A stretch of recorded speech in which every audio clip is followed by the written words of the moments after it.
Edward went off to get some water. He was determined to save his friend. Douglas, on the other hand, was a bit skeptical about it, but if Edward had a plan, that was good enough for him. Douglas was in charge of getting the soap. He was very vigilant and kept a watchful eye for any mutants. When the two engines returned, they got to work. But as they were about to give Thomas the water, they heard a voice. "Stop! Don't pour the water on him!" The two engines looked to where the voice was coming from and were shocked to see Henry rushing towards them with a milk tanker. "Water only makes the mutation worse. If you want the mutation to go away, milk is your best friend." "Henry, you're alive, but how is this possible?" "It's a long story, but right now we need to give Thomas that milk, and fast." And without hesitation, the three engines got to work. They poured the milk inside the mutant Thomas's tank, and then put the soap in. At first, nothing happened. Then Thomas spoke in a full sentence. "Oh, hey Edward, Henry, Douglas, what are you three doing here?" "Bust my buffers!" "I don't believe it. It's actually working." Soon, Thomas's face was slowly going back to normal. "Guys, why are we on the mainland?" "Henry, how did you know milk would do the trick?" "When I got infected by the mutated Gordon, my driver was having a glass of milk. The sound of Gordon's whistle scared my driver and he accidentally spilt milk in my smoke box. And the milk actually prevented me from becoming one of them." "Right, we need to milk as many cows as possible." Unaffected cows, that is. But where are we going to find unaffected cows? The radiation is worldwide. "Sir Topham Hatt will know what to do. He's in a station not far from here." And the four engines raced to Sir Topham Hatt. When they got to the station, they were looking for Sir Topham Hatt.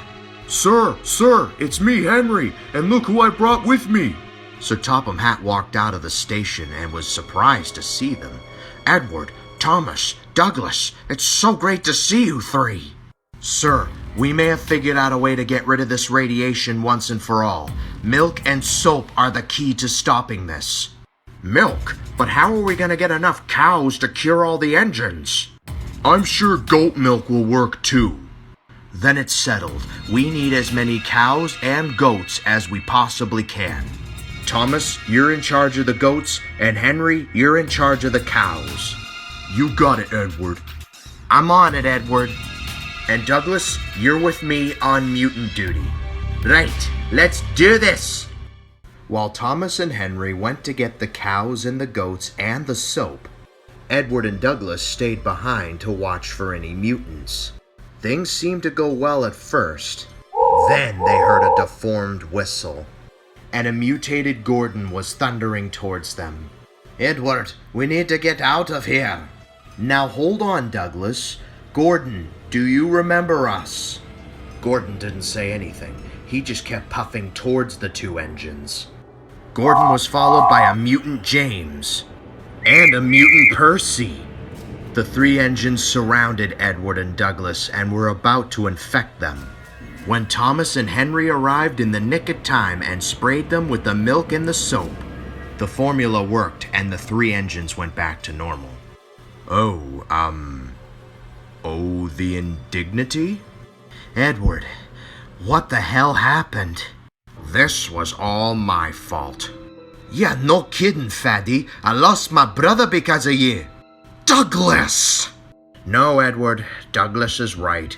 If I hadn't made that nuclear power plant, none of this would have ever happened." "I don't know if I forgive you or not, sir. I feel as if you only did this for the money." "I built the power plant because I thought it would attract more visitors to Sodor. That it would make us look modern." "I forgive you, sir. I know you were just trying to do the right thing." I agree with Edward. That catastrophic event was out of Sir Topham Hatt's control. That could have happened to anybody. "Guys, I hate to be the bearer of bad news, but there are more mutants coming." And sure enough, more mutants were rushing towards them, including a mutant duck, a mutant Donald, Oliver, Boko, Bill, Ben, and even Diesel 10. Soon there was a full-fledged army of mutant engines. "Fire at will!" Sir Topham Hatt shouted. And without hesitation, the engines began to shoot milk and soap at the mutants. One by one, the engines slowly changed back to normal, and there was enough milk to cure them all. Yes, we did it! All right, hooray for milk and soap! And all the engines whistled in agreement. The first thing I'm doing when we head back to Sodor is making a vaccination site for sick engines. And when they returned to Sodor, that's what Sir Topham Hatt did. The rest of the world soon heard about Sodor's breakthrough, and they followed suit. And soon Earth was mutant-free, and life on Sodor was back to normal. But Edward was still traumatized. Cheer up, Edward. Everything's back to normal. The radiation is no more. That may be true, Thomas, but this year will always traumatize me. I know what you mean, Edward. I hated being a mutant, a monster, a freak of nature. But it was just something that was out of my control. But it's over now, and I know that we can all finally be happy once again. Edward couldn't help but smile at his friend. I agree, Thomas. Even though life on Sodor will never be the same again, at least everything is now back to normal. That may have been true on the standard gauge railway, but way up north in the mountains, the virus was still